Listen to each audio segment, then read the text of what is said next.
ဒီမှာဆရာလိုင်းမော်ကနေတွေ့တယ်ဆရာတယောက်ကိုအခမဲ့မေးမြန်းလို့ရတယ်ဆိုပြီးတော့မေးလိုက်တာတဲ့ဓာတ်ပုံတွေတောင်းတယ်တဲ့ဟောပြောပြီးမယ်ဆိုပြီးပုံတွေပို့လိုက်တယ်ပြီးတော့နောက်က3သိန်းပေးရမယ်မပေးရင်လိုင်းမော်တင်မယ်အစီရင်လုံးမယ်အောင်လန်းနေနဲ့တိုက်မယ်ဆိုပြီးတော့ရှိတယ်ပေါ့အဲ့ဒါဘာလို့ရမလဲကဲအဲ့တော့ခင်ဗျားတို့ကျွန်တော်ပြောပြမယ်ဓာတ်ပုံဆိုတာကဓာတ်ပုံရတိုင်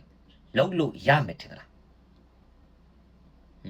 ကျွန်တော်ဆိုတဲ့ပုံတွေအများကြီးတင်ထားတာပဲမင်းသမီးမင်းသားတွေလည်းပုံတွေအများကြီးတင်ထားတာပဲကျွန်တော် social media ခက်မှာပုံတွေအများကြီးတင်ထားတာပဲเนาะဒီပုံတွေရှိုံများဖြစ်ကျွန်တော်တို့ကအဲ့လူတယောက်ကို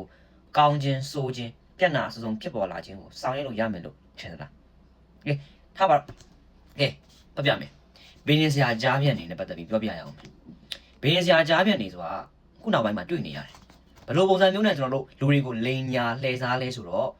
ကျွန်တော်တို့နာမည်တိုင်းပေါ်မှာလည်းရန်နာမည်ကြီးနေပါဆိုတဲ့ဆရာတွေအဲ့ဆရာတွေရဲ့နာမည်တွေလောက်ပြီးတော့လိန်စားတယ်ဥပမာကျွန်တော်နာမည်တွေလိန်စားတာအခြားဆရာတွေအများကြီးရှိပါတယ်အရန်တိုင်းပေါ်မှာအရန်နာမည်ကြီးပါတယ်ကျွန်တော်ဆရာကျော်စေဝင်းတို့နော်ဆရာအောက်ကာကျော်တို့ဆရာနေထူးတို့အများကြီးပဲဆရာတွေရှိတယ်အဲ့ဆရာတွေနဲ့ဒီနာမည်တူတွေလိုက်လုပ်တယ် Facebook account တွေလုပ်တယ် Telegram account တွေလုပ်တယ်စင်ယူရိုးမားတွေလုပ်တယ်နော်ပြီးတဲ့ခါကျရင်နော်ဆရာကနေပြီးတော့မှအဆောင်တွေပေးပါမယ်နော်ဆိုပြီးတော့ဆရာကနေပြီးတော့မှမိဘမဲ့ကေယာတွေမှာဘာလုပ်ပါမယ်ညာလုပ်ပါမယ်ဆိုပြီးတော့အဲ့လိုလိန်စားတဲ့ကြားဖြန့်တွေကတမျိုးနောက်တစ်ခုကကြတော့ဘာလဲဆိုတော့ဘာမှလည်းမတက်ဘူးဘာမှလည်းမလုပ်တတ်ဘူးနာမည်ပေါင်း1600တွေလုပ်တယ်ပြောရမှာဆိုတော့အောင်လန်းဆန်နာမည်တွေပေးတယ်ဆရာကြီးဆိုင်းဘာဖြစ်တယ်ငါဖြစ်တယ်လို့နော်ဆရာမကြီးတူစာမြင့်မို့လို့စောင်းကိုရီမကြီးဘသူတို့စသဖြင့် live ပေါ်မှာတွေ့နေရတယ်အများကြီးပဲကြားပြက်နေနော်ကြားပြက်နေဆိုတာဘာလဲဆိုတော့ပြောကြရမယ်ဆိုရင်ကျွန်တော်တို့ရဲ့အိတ်ကက်ထဲမှာရှိနေတဲ့ပတ်စံတွေကိုမတမာတော့နီးလန်းနဲ့အရယူဖို့စ조사တဲ့ဟာမှများအောင်ကြားပြက်နေလို့ပြောလို့ရတယ်နော်အဲ့ဒါခါကျတော့ပုံမလင်းပြောတာပါမှန်တယ်ပြောရမယ်ဆိုရင် live ပေါ်မှာဘီလင်ဆရာကောတကယ် logi ဆရာကောရိုက်တက်လို့တော့မကုံနိုင်တဲ့အင်အား live ပေါ်မှာအများကြီးရှိတယ် Facebook မှာလည်းလိုက်ရှာကြည့်မယ်ဆိုလည်းရှိတယ်ပတ်စံနေတာကိုယူမလားပတ်စံများတာကိုယူမလားပြောချင်တာကဘာလဲဆိုတော့ကျွန်တော်တို့ဆိုလေကျွန်တော်တို့ရဲ့အတိုင်းလျောက်နဲ့ကျွန်တော်တို့ဒီတန်ဖိုးသတ်မှတ်ထားတာရှိတယ်ကျွန်တော်တန်ဖိုးတွေကိုလိုက်လို့ကျွန်တော်သတ်မှတ်ထားတဲ့တန်ဖိုးကိုလိုက်လို့မမီလို့ကျွန်တော်ဗီဒီမေးရတာအဆင်မပြေလို့အခြားကျွန်တော်ထက်ပို့ပြီးတော့ဈေးတက်တာပါတယ်ဆိုတဲ့ဆရာတွေလည်းအများကြီးရှိတယ်ပြောချင်တာဘယ်လိုခေါ်လဲဆိုတော့ညာ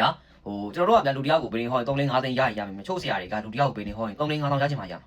နော်အဲ့လို3-5တောင်လောက်ပဲယူပြီးဟောပြောပြီးတကယ်မှန်ပြီးတကယ်လုပ်နေတဲ့သူတွေလည်း line မှာတကယ်ရှိတယ်ဒါပေမဲ့အဲ့လိုမျိုးရှိတယ်ဘယ်သူမှတော့မမေးကြအဲ့ဒီအတုအယောင်လို့ခေါ်တဲ့သူတွေရှိသွားမေးကြတယ်ဘာကြောင့်အတုအယောင်တွေရှိသွားမေးရတယ်ဆိုတော့အဲ့ဒီအတုအယောင်တွေကသူများတကသူများအစီရင်နေသူများကိစ္စတွေအဲ့အကုန်လုံးကိုလိုက်ပြီး copy ယူတယ် copy ယူပြီးတင်တော့လူတွေကရှိန်တော့ဒီဆရာကကျွမ်းမယ်ထင်တယ်တက်မယ်ထင်တယ်ဆိုပြီးတော့လူရှိသွားမေးကြတယ်နော်ပြီးတော့ဓာတ်ပုံတစ်ပုံရောက်နေမလွယ်ပါဘူးအစီတစ်ခုလောက်ကလွယ်တဲ့ကိစ္စမဟုတ်ပါဘူးလူတယောက်ကိုထိခိုက်နေတာကိုလုပ်ဖို့ဆိုတာကပြောပြမယ်နော်လူတယောက်ကိုထိခိုက်နေတာလုပ်ဖို့ဆိုရင်အောင်လန်းစီနဲ့ပဲလုပ်ရင်လည်းပတ်စံကုန်ပါတယ်နော်အထက်လန်းစီနဲ့လုပ်လို့မရဘူးဗျာအောင်လန်းစီနဲ့လုပ်မယ်ဆိုတော့ပတ်စံကုန်တယ်နော်ပြောဥပမာဗျာကျွန်တော်တို့ဘလူးတွေတရေတပတ်တွေကိုကျွေးဖို့ဝေးဖို့ဆိုရင်မဲသားတို့မဲသားစိမ်းတွေတို့မကောင်းတဲ့ PC တွေတို့ဘာတွေညာရင်နဲ့လောက်ကြတယ်ရုပ်ဖက်တလဲစေရတယ်နော်ခင်ဗျားတို့ကိုအဲ့ကြားပြက်နေရလေလေးလေးနဲ့ပဲပြောမှငါမင်းကိုလုံနိုင်မယ်နော်သူမှလုံမှာမဟုတ်ဘူးခင်ဗျားတို့ကိုလုံဖို့လဲသူမှအချိန်မရှိဘူးငါမိတိုင်းတိုင်းထုံးလိုက်ရင်များတယ်မင်းဘဝပြတ်သွားမယ်လို့ဘာလို့အဲ့လောက်စွမ်းမနေဘူးအဲ့လောက်စွမ်းနေတဲ့လူတွေအကောင်လုံးကလည်းအဲ့လိုတက်ပြီးတော့လူတွေကိုလိန်စားမနေဘူးနော်အဲ့တော့နော်ပြောရမယ်ဆိုရင်ကိုဘေးနေမင်းမက်ဆရာအကောင့်တူလားအကောင့်စစ်လားတည်တည်ချာချာကြည့်ပါနော်ဥပမာလေးညွတ်တာရဆိုရင်လေးညွတ်တာရစစ်မှန်လားကြည့်ပါနော်ဘေးဆရာဆိုလဲဘေးဆရာစစ်မှန်လားကြည့်ပါကဲဒီဆရာကြီးမဟုတ်ဘူးနာမည်တစ်မျိုးနဲ့ဆရာဖြစ်တယ်ဆိုရင်လေဒီဆရာကနော်for sure လားကြားပြန်လားဘေးပုံနေညာပုံနေနဲ့လုံနေတာလေတည်ချာချာကြည့်ပါနော်နောက်တစ်ခုကျတော့မင်းပုံတွေမှာငါလက်ထဲမှာရှိနေပြီမင်းဘဝကိုပြတ်အောင်ငါလုံမယ်လို့ချင်း6တိုင်းမကြောက်ပါနဲ့ကြောက်ပြီဆိုတော့ခဏရင်ထဲမှာဘာဖြစ်လာဆိုဥပဒံကြောင့်ဥပ္ပဖြစ်တတ်ပါတယ်နော်အဲ့လောက်လွယ်ကူမနေပါဘူးအဲ့လောက်လွယ်ကူနေတဲ့အရာမှမများအောင်မဖြစ်နေဘူးကျွန်တော်တို့တကယ်လူတယောက်ကိုထိခိုက်နေတာအောင်တကယ်ဆောင်ရွက်မယ်ဆိုရင်တော့မှမနဲ့ခက်ခဲနဲ့ဆောင်ရွက်ရပါတယ်လူတယောက်ကိုခက်ခဲရအောင်လူတယောက်ကိုဒီပျက်စီးအောင်လုပ်ဖို့ဆိုတော့မလွယ်ပါဘူးနော်အဲကြောင့်မလို့မကြောက်ပါနဲ့နော်လေကလတ်ထားလိုက်ပါလက်လူရှုလိုက်ပါနော်ကြောက်တယ်ဆိုရင်ခင်ဗျားတို့ရှိကိုပို့ပြီးတော့ရောက်လာလိမ့်မယ်လာလိမ့်မယ်လို့ကျွန်တော်အနေနဲ့ပြောချင်တယ်ဗေဒင်စရာကြားပြက်နေကိုများရှောင်ပါအစစ်မှန်နေရှိပါတယ်ကျွန်တော်တို့ဈေးများလို့ကျွန်တော်တို့ဈေးမတတ်တာလို့ဆိုရင်ဈေးနှဲပါတယ်ဆိုပြီးတော့မှန်ကန်နေပါတယ်ဆိုတော့ကျွန်တော်တို့ရဲ့ဂျူနီယာတွေအများကြီးရှိပါတယ်ခင်ဗျာအဲ့ဒါတွေကိုလည်းပြောချင်ပါတယ်နော်အဲ့တော့ဒီနေရာစကားဆက်ပြီးပြောရမယ်ဆိုရင်တော့ကျွန်တော်ကဘီနေဟောတဲ့နေရာမှာကျွန်တော်လူတွေ့ရှိတယ်ဗီဒီယိုကောရှိတယ်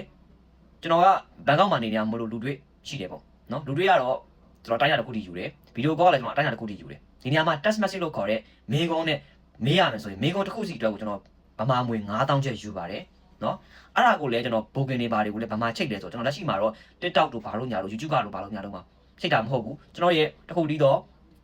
Facebook account ရှိပါတယ် Blue Man နဲ့ Facebook account ရှိပါတယ်အဲ့ဒီမှာလာပြောပေးပါနောက် WhatsApp ရှိပါတယ် WhatsApp ရှိပါတယ်အဲ့ WhatsApp မှာလာပြောပေးပါဒီနှစ်ခုကလွဲပြီးတော့အခြားတွေမှာဆိုရင်ကျွန်တော်တို့ဒီလုံးဝဒီဟိုခြားအကောင့်တွေရှိပါတယ်ဒါပေမဲ့ဒီနှစ်ခုမှာပဲအဓိကထားပြီးလက်ခံပါတယ်လို့ကျွန်တော်ဒီနေ့ပြောချင်တယ်ပေါ့နော်အားလုံးအဆင်ပြေပါစေ